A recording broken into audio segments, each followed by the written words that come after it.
Something doesn't feel right at Man United. The performances are improving, but the control isn't. The goals keep coming, and not just at the right end. Ruben Amorim was meant to bring structure. Instead, United look fragile, unbalanced, and exposed. The midfield is being overrun. The intensity drops off. Players looked unsure of their roles, and now the pressure is starting to close in. There's talk of formation changes. There are questions around Kobbie Mainoo, and there's a growing feeling that once again the manager hasn't been properly backed. This isn't panic, this isn't anger, it's concern because when Man United stop controlling games, narratives start forming very quickly, and history tells us where that leads. Now let's be clear, this is not a hit piece on Amorim. There are positives. United are creating chances. You can see attacking patterns, you can see ideas, but football matches are not won on ideas alone, they're won on control. And right now United do not control games. Good spells are followed by collapses. Leads feel unsafe. One goal conceded turns into chaos, and that's backdrop for all of this. If you strip everything back, the problem is brutally simple. Man United lack midfield balance. Amorim's system, whether it's a 3-4-2-1 or anything else, requires a specific profile, a proper controller, someone to screen the defense, slow games down, protect transitions. The board didn't deliver that in the summer. So what happens instead? Bruno drops deeper than he should. Midfielders are asked to cover too much ground. Defenders are constantly exposed when attacks break down, and that's not sustainable. The 3-4-2-1 can be devastating when it's balanced. Wingbacks push high, creators overload spaces, pressing traps work, but without a disciplined midfield base, it leaves massive gaps, and opponents know it.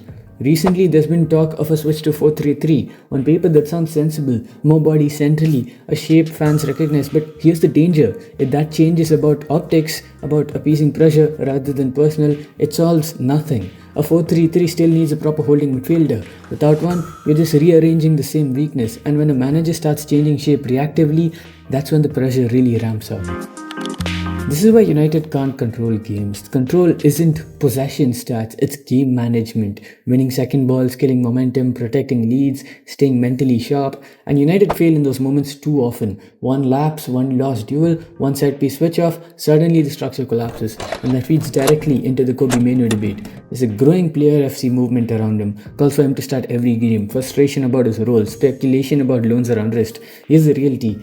The club doesn't want to sell him. Amorim has said he's open to conversations if Mainoo wants a loan. That's not reject him, that's management.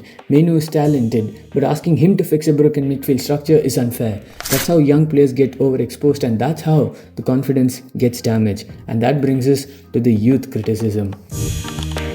There's a narrative forming that Amorim doesn't trust youth.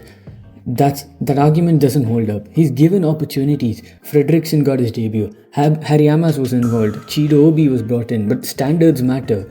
Amas wasn't ready, so he went on loan. Chido wasn't at the level, so he returned to the under-21s. Fredrickson had a big chance against Grimsby. He disappointed and hasn't featured since. That's not anti-youth, that's accountability. And Amorim has trusted young players, although not from Carrington, like Lenny Yoro and Eden Heaven, the young footballers. Regardless of academy status, here's the key point people forget. Sir Alex didn't force youth in during his early years. The class of 92 arrived after stability was built, after culture, after success. Youth arrives and thrives in strong environments, not chaotic ones. For the last 10 years, United have done the opposite, throwing kids into dysfunctional teams and calling it development. Amorim being careful with youth is a strength, not a flaw. Youth should be nurtured, not forced. So where does the pressure on Amorim really come from? It comes from time, from history, from all the ex-player pundits, and from a board that keeps repeating the same mistakes. If results didn't improve, narratives harden. If goals keep flying in, patience erodes. If January passes without a midfielder, Amorim's margin for error disappears. Short term, he can only manage risk, simplify roles, protect leads, reduce midfield exposure, and obsess over concentration. But those are temporary measures. The real solution is recruitment, and if the board fails him again, the story writes itself.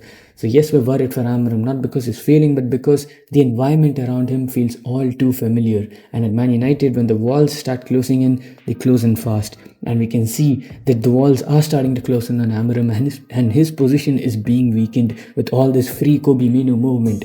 Yes, agreed that Mainoo's minutes have been limited, but it's not that he's deserving to start every game. Casemiro has done good. Bruno Fernandes has done good. The thing is, we don't have enough minutes to give Kobbie time. and cannot let him go on loan because we still use him off the bench where he gets 20 to 30 minutes regularly. Kobbie Mainoo is getting some minutes, and with Casemiro suspended for the next game, he will get more minutes. But the problem is, we don't have a good midfielder to play alongside Bruno, and we have to play Bruno in the pivot because we have Mbeumo and Cunha and Sesko, and they've been good for us.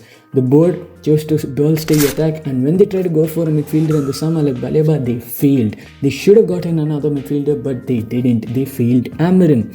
And the expectations going to the season were finish top 6, top 7. We are in the top 6. Although we could have been higher. The reason we're not higher is because we're not able to control games. And we're not able to control games because we don't have a midfielder to win the ball and cover ground and support Bruno Fernandes. Kobbie Mainoo cannot do that. And you have to play Bruno Fernandes in pivot because you can't play him over Cunha or Mount, who's doing fantastic, or over Mbeumo, who's been a top scorer, who's carried the team in so many games. And we cannot play Bruno Fernandes as a striker because, well, Sesko was bought for it. And Sesko, while he's played, has been impressive and has looked good. So yeah, we're really worried for Ruben Amorim because day by day his position is weakening. And there are translation issues in press conferences and, well, there's a lot of agenda against him.